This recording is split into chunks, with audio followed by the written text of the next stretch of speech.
शादी से कुछ दिन पहले मैं शहर से पढ़कर वापस आई तो मेरा मंगेतर मुझसे कवारे होने का सबूत मांगने लगा। हमारे गांव में एक दरबार हुआ करता था जहां लड़की को 5 दिन के लिए एक तय खाने में बंद कर दिया जाता था। अगर लड़की कवारी ना होती तो वो वहां से गायब हो जाती और अगर लड़की कवारी होती तो सही सलामत वापस आ जाती। मैंने बहुत मिन्नतें की मुझ पर ये जुल्म ना करे, लेकिन मुझे जबरदस्ती वहां छोड़ दिया और फिर मेरे साथ जो हुआ, मेरे घर पर शादी की तैयारियां जोर शोर से हो रही थी। मैं बहुत खुश थी। मेरे मंगेतर का नाम खुरम है और वो हमारे गांव के जमींदार के यहाँ नौकरी करता है। हमारा रिश्ता भी गांव के जमींदार ने ही करवाया है। वो बहुत अच्छे और भले आदमी है। मेरी दोस्त मुझे खुरम के नाम से छेड़ रही थी। मैं खुरम को पहले से ही जानती थी। वो मेरे पापा के दोस्त का बेटा था। मैं दुल्हन बनी अपने कमरे में बैठी थी। जब रात के आने का शोर मेरे कानों तक आया तो मैं और ज्यादा खुश हो गई थी। मैं अपने गाँव की सबसे होनहार और पढ़ी लिखी लड़की थी। सारे गाँव में FA पास करने वाली मैं पहली लड़की थी। मेरे पापा किसान थे, लेकिन मुझे पढ़ने का बहुत शौक था। 8 क्लास पढ़ने के बाद मैं अपने गांव में आगे नहीं पढ़ सकती थी क्योंकि वहां पर स्कूल सिर्फ 8वीं क्लास तक ही था। इसलिए मैंने अपने पापा से बहुत जिद की कि मुझे आगे पढ़ने दें, लेकिन मेरे पापा बिल्कुल नहीं चाहते थे कि मैं आगे पढ़ाई करूं। लेकिन मैं भी कहाँ मानने वाली थी। मैंने पापा को प्यार से समझाया। जब वो नहीं माने तब मैं उनसे नाराज हो गई और 2 दिनों तक मैंने खाना भी नहीं खाया, जिससे उन्हें मेरी जिद के आगे झुकना ही पड़ा। लेकिन उन्हें इस बात का डर था कि कहीं मैं बदल ना चाहूं और बाहर जाकर बिगड़ ना जाऊं। उन्होंने ये भी सुन रखा था कि जब लड़कियां ज्यादा पढ़ लिख जाती हैं तो वो किसी की नहीं सुनती, अपने माँ बाप तक की बात नहीं मानती और माँ बाप से बहस भी करती हैं। इसलिए मुझे आगे पढ़ने से रोक रहे थे। लेकिन मेरे पापा ने मेरे आगे ये शर्त रखी कि जहाँ वो चाहेंगे वहीं मेरी शादी होगी। मुझे तो सिर्फ आगे पढ़ना था, इसलिए मैंने उनकी शर्त हंसी खुशी कबूल कर ली। गाँव के पास कोई स्कूल नहीं था जहाँ मैं आगे की पढ़ाई कर सकती, इसलिए मुझे शहर भेज दिया गया और मैं वहीं हॉस्टल में रहती थी। 15 दिन के बाद गाँव आती थी। जब भी मैं गाँव वापस आती थी तो गांव के लोग मेरे पापा को ताने मारते थे। वो कहते थे कि ये तू इससे पढ़ा लिखा रहा है, देखना आगे चल के यही बेटी तेरी नाक कटवाएगी, फिर तू कहाँ मुंह छुपाएगा। लेकिन पापा उनकी बातों को अनसुना कर दिया करते थे क्योंकि उन्हें अपनी बेटी पर पूरा भरोसा था। जैसे ही मैंने FA की इम्तिहान पास किए तो अपने गाँव वापस लौट आई। पापा ने मेरी शादी का फैसला कर दिया था। जब मैं घर वापस आई तो पापा ने मुझसे कहा, फातिमा 2 हफ्ते बाद तुम्हारी शादी है। जैसे ही उन्होंने मुझसे ये कहा मैं एकदम दंग रह गई। लेकिन पापा ने मुझसे पढ़ाई के बदले ये वादा किया था कि वो जहाँ कहेंगे मैं वहीं शादी करूंगी। फिर मैंने भी अपना वादा खुशी खुशी निभाया। मैं शादी के लिए राजी हो गई और शादी को लेकर पापा से कोई सवाल नहीं किया। मेरी शादी किससे हो रही है, कौन है और कैसा है और क्या करता है, कुछ भी नहीं पूछा। यहाँ तक कि मैंने खुरम को एक बार देखने को भी नहीं कहा। पापा को ये डर था कि मैं शादी के लिए मना करूंगी और वो बहुत बेचैन थे। मेरी रजामंदी देखकर वो बहुत खुश हो गए कि उनकी बेटी ने उनका भरोसा नहीं तोड़ा। मैंने भी शहर में पढ़ाई करते वक्त कभी भी किसी लड़के से दिल नहीं लगाया था। सिर्फ वहाँ मैं अपनी पढ़ाई पर ध्यान दिया करती थी और ना ही मैंने कभी सोचा था कि मेरा जीवन साथी कैसा होना चाहिए। इसलिए मैं अपने घर वालों की खुशी में उनके साथ हंसी खुशी तैयार थी। मैं ये भी जानती थी कि मेरे मुंह से निकला एक भी लफ्ज मेरे पूरे खानदान की इज्जत खाक में मिला सकता है और पूरे गांव में उनकी नाक कट सकती है। लोग यही कहेंगे कि बेटी ने 4 क्लास क्या पढ़ लिए, माँ बाप के सामने जबान चलाने लग गई है। मैं अपनी शादी को लेकर बहुत खुश थी।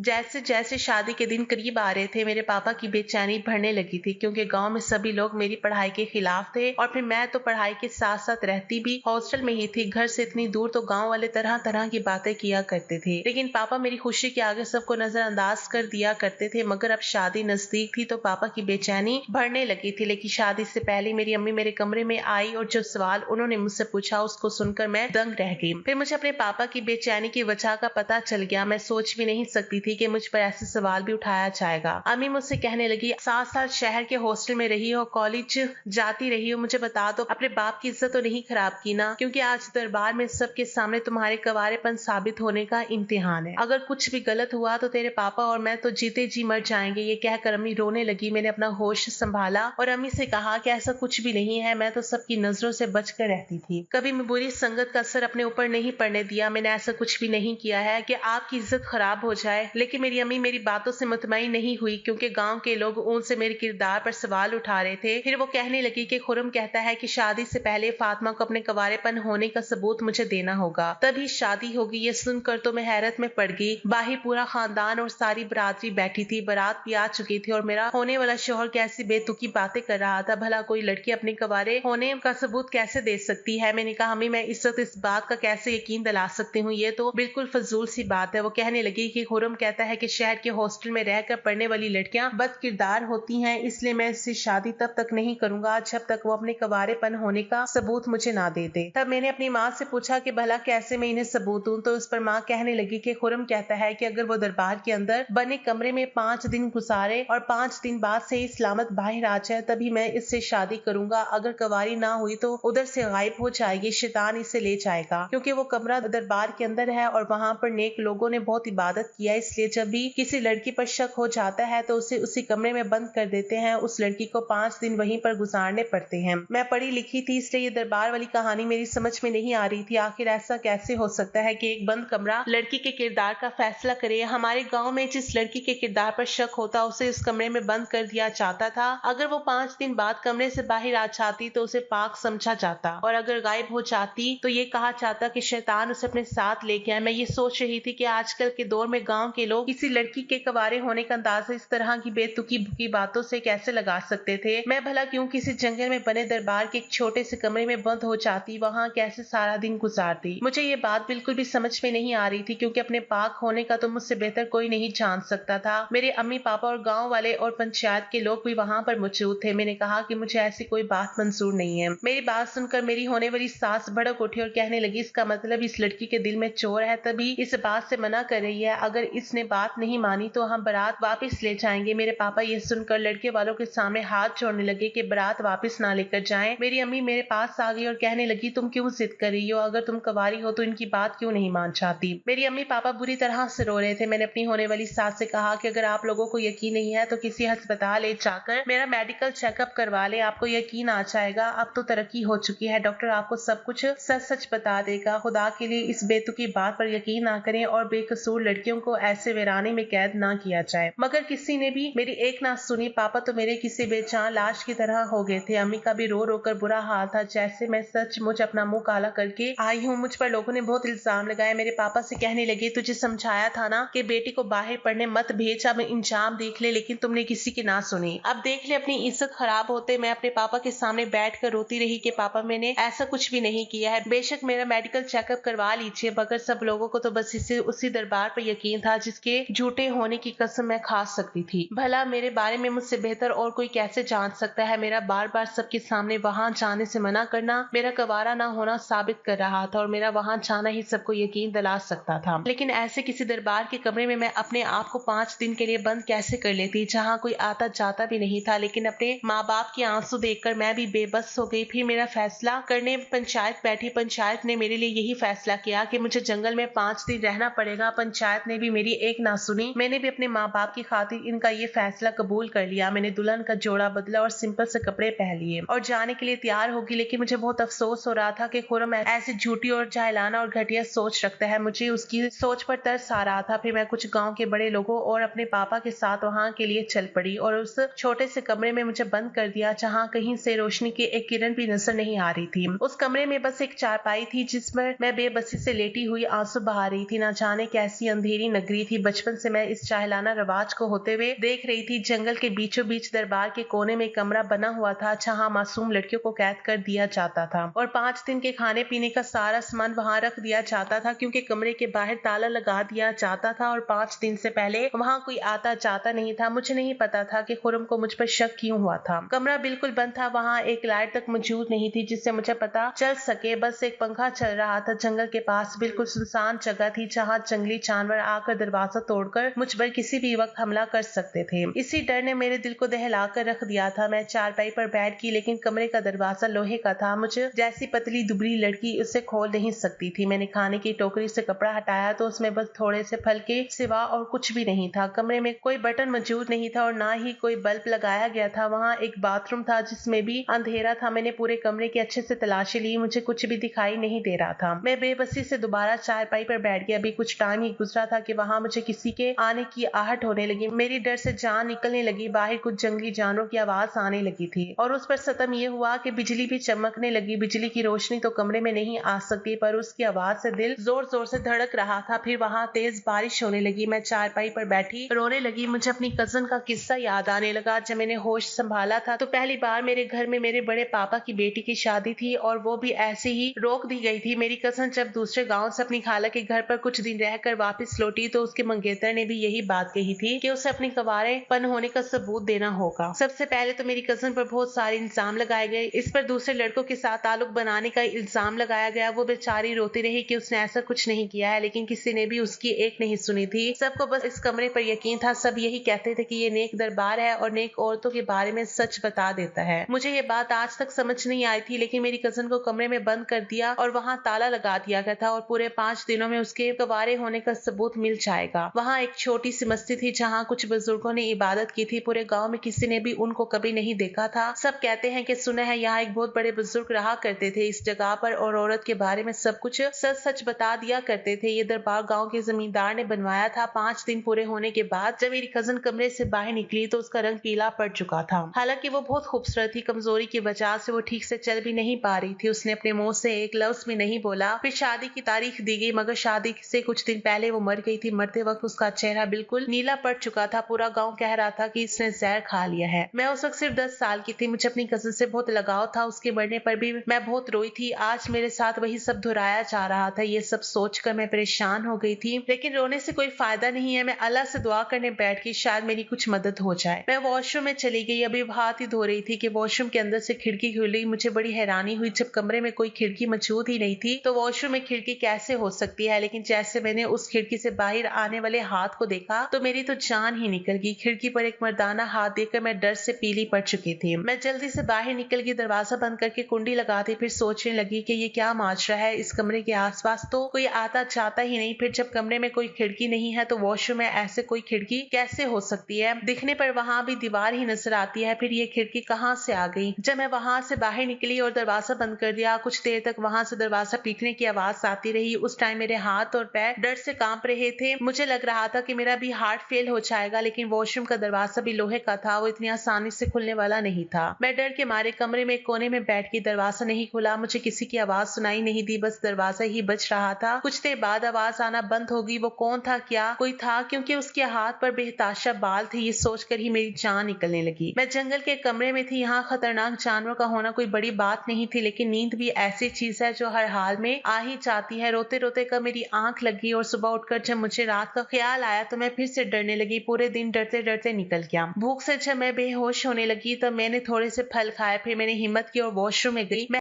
हैरत में पड़ गई, वहां पर तो कोई खिड़की ही नहीं है, बस एक दीवार थी। मैं इस कदर थी कि मैं जल्दी से इस कमरे में आ गई। मैं सोचती रही कि चलेगी। रात तो यहाँ से हाथ आया था। रात को फिर से दोबारा दरवाजा बजने लगा और मैं फिर से चौंक उठी कि कोई भी अंदर कैसे आ सकता है, क्या माजरा है और ये कौन था जो रात को वॉशरूम में आकर कमरे का दरवाजा बजाने लगता है। जैसे दरवाजा तोड़ ही देगा, लेकिन दरवाजा बहुत मजबूत था, आसानी से खुलने वाला नहीं था। मैंने दरवाजा नहीं खोला और ना ही कोई आवाज की, जैसे मैं कमरे में मौजूद ही नहीं हूँ। मेरी यहाँ पर दूसरी रात थी। आधी रात को न जाने कौन आकर दरवाजा पीटता था। पूरे दिन वहां से कोई आवाज नहीं आती थी। उसकी अगली सुबह मैंने सोच लिया था कि वॉशरूम में जाकर अच्छे से जांच पड़ताल करूंगी। सुबह होते ही अच्छे से वॉशरूम की जांच पड़ताल शुरू कर दी। जिस जगह से खिड़की खुली थी वो दिन में दिखने में दीवार जैसी ही लगती थी। जब मैंने ठीक से देखा तो वो सिर्फ दिखने में ही दीवार जैसी थी, मगर वो लकड़ी की बनी हुई थी। मैंने उसे बाहर की तरफ धक्का दिया तो वो नहीं खुली, लेकिन थोड़ी देर मेहनत करने के बाद वो खुल गई। मैंने बाहर झांक कर देखा तो वहां पर कमरा बना हुआ था। उसके अंदर जाकर देखा तो वहां एक सुरंग मिली जो पता नहीं कहाँ जा रही थी। बहुत अंधेरा था, मुझे बहुत डर भी लग रहा था, मगर उस खिड़की के जरिए मैं उस सुरंग में उतर गई। मुझे उम्मीद थी शायद मैं यहाँ से बाहर निकल सकूं। मैं डरती डरती आगे बढ़ने लगी। थोड़ी देर चलकर मुझे रोशनी दिखाई देने लगी। वहां पहुंचकर देखा तो वहां लाइट का बटन था, जिससे दबाने से पूरी सुरंग में रोशनी हो गई। वहां ऊपर की तरफ सीढ़ियां जा रही थी। जब मैं उन सीढ़ियों पर चढ़ी और वहां का दरवाजा खोलने की कोशिश की तो वो नहीं खुला। बहुत देर मेहनत करने के बाद वो दरवाजा खुला। वो दरबार का कमरा था। जब मैं उस कमरे में पहुंची तो मैं दंग रह गई कि मैं तो कमरे के अंदर पहुंच गई। इस कमरे में कोई भी मौजूद नहीं था। मैं भी वहां पहुंचने तक बहुत थक गई थी। मैं हैरान थी कि ऐसा कैसे हो सकता है। इस कमरे में सुरंग क्यों बनाई गई है और किसने बनाई है। कमरे का दरवाजा बंद था, वहां ताला लगा हुआ था। उस कमरे के बाहर भी कोई नहीं आ सकता था, क्योंकि वहां सारा सामान रखा जाता था, इसलिए मैं किसी को मदद के लिए नहीं बुला सकती थी।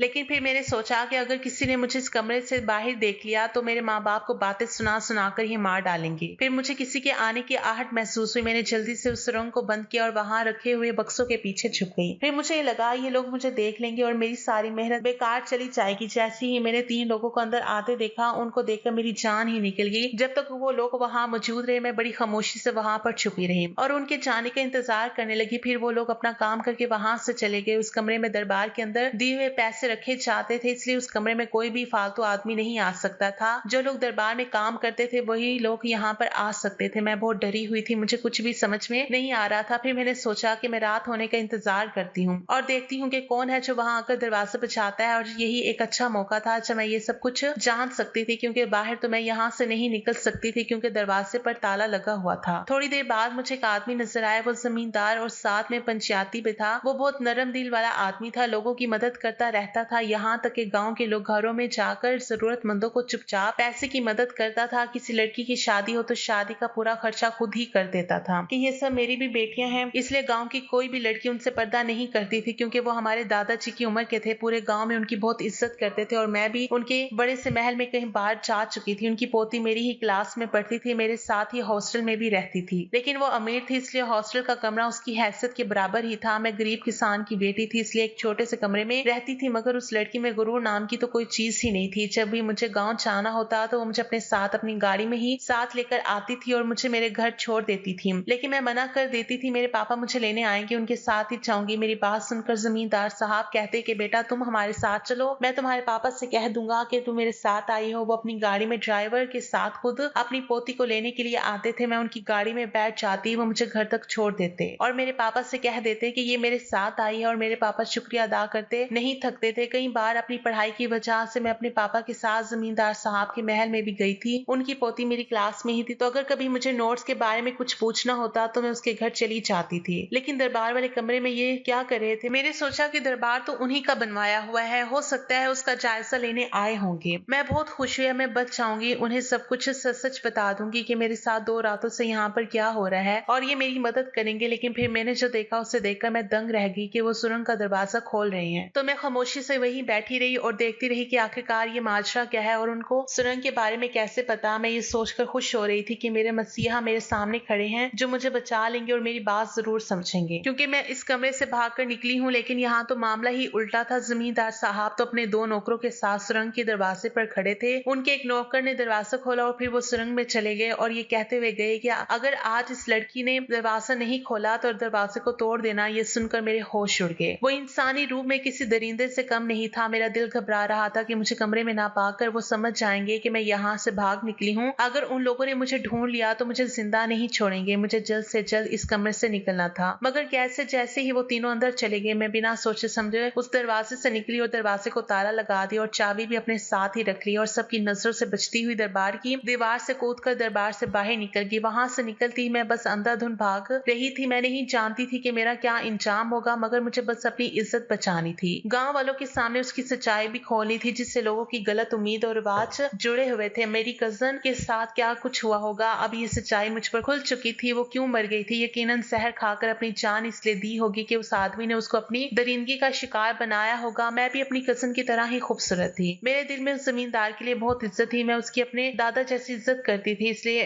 उसके गलत इरादे नहीं समझ सकी। ये सारा खेल उस जमींदार का रचाया हुआ था, क्योंकि खुरम उसी के पास नौकरी करता था, इसलिए उसके दिमाग में भी ये शक का बीज उसी ने डाला होगा। भोले भाले गांव वालों को बेवकूफ बनाकर उनकी खूबसूरत लड़कियों को वह ऐसे ही दरबार में जाने पर मजबूर कर देता था, क्योंकि मेरी शादी पर आखिरी फैसला पंचायत में इसी जमींदार का था। मुझे इस दरबार में बंद किया जाए। ये दिन में गाँव के लोगों के सामने उनका हमदर्द बना रहता और उनके घरों में आता जाता रहता, ताकि उनकी बेटियों को देख सके। उनमें से जो उसे अच्छी लगती उस पर इल्जाम लगाकर उस कमरे में बंद करके अपनी हवस का शिकार बनाता और अपनी गंदी हवस पूरी करता था। मुझे नहीं पता था कि मैं किस तरफ जा रही हूँ, मेरी मंजिल क्या है, कहाँ जाकर खत्म होगी। लेकिन मैं भाग भाग कर थक चुकी थी कि अचानक से एक मोटरसाइकिल की चमक मेरी आंखों में पड़ी। उसे देखकर मैं बहुत डर गई थी। वो मोटरसाइकिल मेरे सामने रुकी तो मैं गिरकर बेहोश हो गई। जब मुझे होश आया तो मैं अपने बड़े पापा के घर पर थी। जो आदमी मेरे सामने खड़ा था वो मेरे पापा का बड़ा भाई था। उन्हें देखकर मुझे थोड़ी राहत मिली। मैं बहुत रो रही थी, मेरी तो हिचकियां ही बंद नहीं हो रही थी। उन्होंने मुझे पानी पिलाया और फिर पूछा कि बेटी तुम यहाँ कैसे पहुंची? तुम तो दरबार में थी, चलो मैं तुम्हें वापस खामोशी से वहां पर पहुंचा कर आता हूँ। किसी को पता नहीं चलेगा कि तू बाहर निकली थी और तेरे बाप की इज्जत भी बच जाएगी। लेकिन मैं बहुत रोने लगी और डरते डरते वहां मेरे साथ क्या हुआ उन्हें सारी बात बताने लगी और सुरंग के जरिए कैसे बाहर निकली सब कुछ मैंने उन्हें बताया। ये सब जमींदार ने मेरे साथ गलत काम करने के लिए किया है। पहले तो उन्होंने मुझ पर यकीन नहीं किया, फिर मैंने उन्हें बताया कि आप ही के साथ भी उसने गलत काम किया था, तभी आप ही ने जहर खाकर अपनी जान दे दी। ये वो उन्हीं की बेटी थी जिस जिसके साथ ये सब कुछ हुआ था तब वो बहुत ज्यादा रोने लगे। फिर उन्होंने कहा कि मेरी बेटी के साथ इस दरिंदे ने क्या कुछ नहीं किया होगा जिसने अपनी जान दे दी। हम तो उसको अपना बाप समझते थे और ये हमारी ही बेटियों पर बुरी नजर रखता था। अब मैं तेरे साथ कुछ गलत होने नहीं दूंगा, तो यहीं पर छुपी रहना और किसी को भी अपने यहाँ पर होने का पता मत चलने देना। अब उसकी सच्चाई हम सबके सामने लेकर आएंगे और उसको उसके किए की सजा दिलवाएंगे, गाँव की बेटियों को उससे बचाएंगे। फिर उन्होंने मुझे खाना खिलाया और कमरे की लाइट बंद करके चले गए। ये कहकर चले गए कि बेटी तू यहाँ आराम से रह। फिर वो मेरे पापा के पास गए और कहा कि चल बेटी की खबर लेकर आते हैं। वो कैसी है, दरवाजे से उसे आवाज देंगे। मेरे पापा भी बहुत परेशान थे, उन्हें भी मेरी बहुत फिक्र हो रही थी। मेरी माँ भी कहने लगी कि जाओ और बेटी की खबर लेकर आओ। फिर पापा उनके साथ जाने के लिए राजी हो गए, लेकिन मेरी माँ बोली कि अगर किसी ने देख लिया तो। तब उन्होंने कहा कि रात के अंधेरे में कौन देखेगा, हम खामोशी से जाकर वापस आ जाएंगे। फिर ये दोनों दरबार की ओर चल दिए। वहां वो पीछे के दरवाजे से अंदर गए और बिना किसी के नजरों में आए कमरे तक पहुंचे। वहां जाकर उन्होंने मुझे आवाज लगाई। उस टाइम जमींदार अपने दोनों नौकरों के साथ कमरे में ही मौजूद था और वो दीवार तोड़कर अंदर आ चुका था और दोनों की आवाजें सुनकर वो लोग बिल्कुल खामोश हो गए थे। पापा और बड़े पापा मुझे आवाज दे रहे थे। जब मेरी कोई आवाज ना आए तो मेरे पापा बहुत ज्यादा घबरा गए। फिर बड़े पापा ने उन्हें समझाया कि बेटी सो रही होगी। वो जमींदार उस कमरे में ही था। मेरे पापा की आवाज सुनकर वो सब बिल्कुल खामोश हो गए थे। तब मेरे बड़े पापा ने सोचा कि क्यों ना शोर मचाकर उन लोगों को रंगे हाथों पकड़ा जाए। बड़े पापा ने दरबार में जाकर शोर मचाया कि हमारी बेटी को शैतान ले गया। उनका शोर सुनकर दरबार के सभी लोग इकट्ठा हो गए और मेरे पापा से कहने लगे, देखा बेटी को बाहर भेजने का नतीजा। मेरे पापा रो रहे थे कि मेरी बेटी की कोई आवाज नहीं आ रही, अल्लाह के वास्ते दरवाजे को खोलो और देखो कि मेरी बेटी का क्या हाल है। सब लोगों ने दरवाजा जोर जोर से पीटा। जब उन्हें मेरी कोई आवाज नहीं आई तो उन लोगों ने दरवाजा खोला तो वहां टूटी ही दीवार दिखी। जमींदार पहले से ही वहां से निकल चुका था, लेकिन बूढ़ा होने की वजह से वो पूरी तरह से उस सुरंग को पार नहीं कर पाया और जब लोगों ने उस सुरंग में उसे देखा तो वो सब हैरान रह गए। भला ये क्या मामला है और आप